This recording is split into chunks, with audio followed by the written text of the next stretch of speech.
এই কুকুরটি মনিবের জন্য 10 বছর অপেক্ষা করেছিল। কুকুরের প্রভুভক্তির কথা আমরা সবাই জানি। মানুষ যখন গুহায় থাকতো, শিকার করে খাবার সংগ্রহ করত, তখন থেকে এই বন্ধুত্বের শুরু। কুকুর মানুষকে সাহায্য করত, সঙ্গ দিত, আবার শত্রুর আক্রমণ থেকে রক্ষাও করত। কুকুর হচ্ছে প্রথম প্রাণী যাকে মানুষ পোষ মানায়, কিন্তু জাপানের হাচিকো কেবল পোষ্য নয়, হয়ে উঠেছিল সত্যিকারের বন্ধু। হাচিকোর মনিবের নাম হিদেসাবুরো ইয়েনো।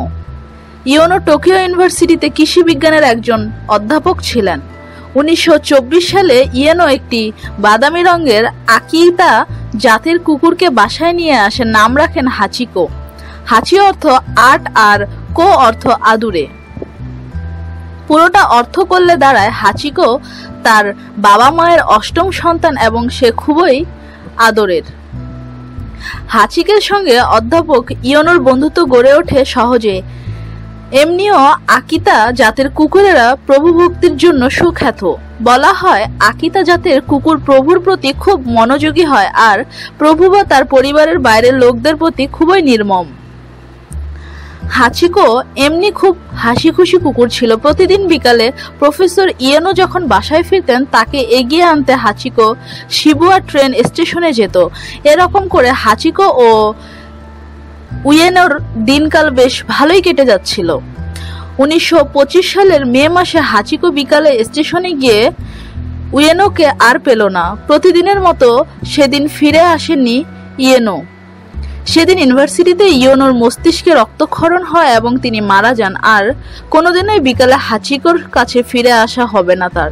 কিন্তু হাচিকোকে সেটা কে বোঝাবে? প্রতিদিন সে আগের মতোই বিকাল হলেই রওনা হয়ে যেত শিবুয়া ট্রেন স্টেশনের দিকে। স্টেশনে যারা নিয়মিত যাতায়াত করতেন তারা অনেকে হাচিকোকে চিনতেন, অনেকেই তাকে প্রফেসর ইয়েনোর সঙ্গে দেখেছেন। তারপরেও হাচিকোর এরকম রোজ রোজ ট্রেন স্টেশনে আসাটাকে অনেকেই ভালো চোখে দেখতেন না।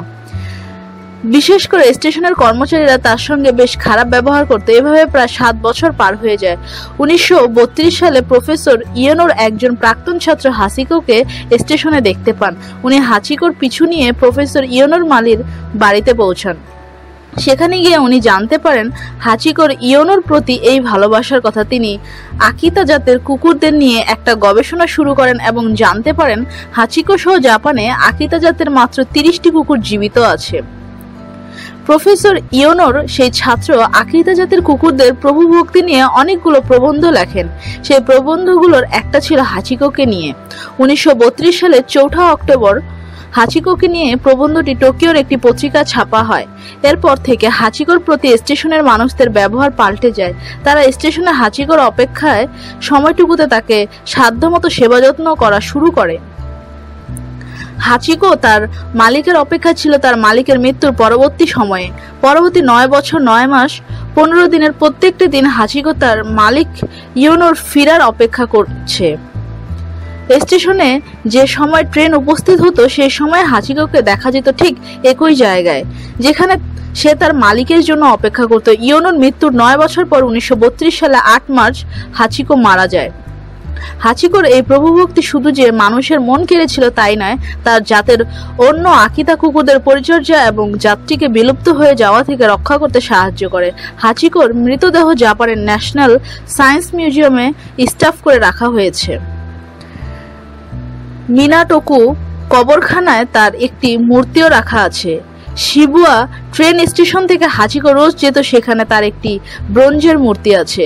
প্রভুভক্তির জন্য হাচিকোকে চুকেন হাচিকো বা বিশ্বস্ত কুকুর হাচিকো উপাধি দেওয়া হয়। হাচিকোকে নিয়ে 2009 সালে হাচি এ ডগস টেল নামে একটি সিনেমাও নির্মিত হয়। নিত্য নতুন এসব তথ্য জানতে আমাদের সাথেই থাকুন এবং সাবস্ক্রাইব করুন।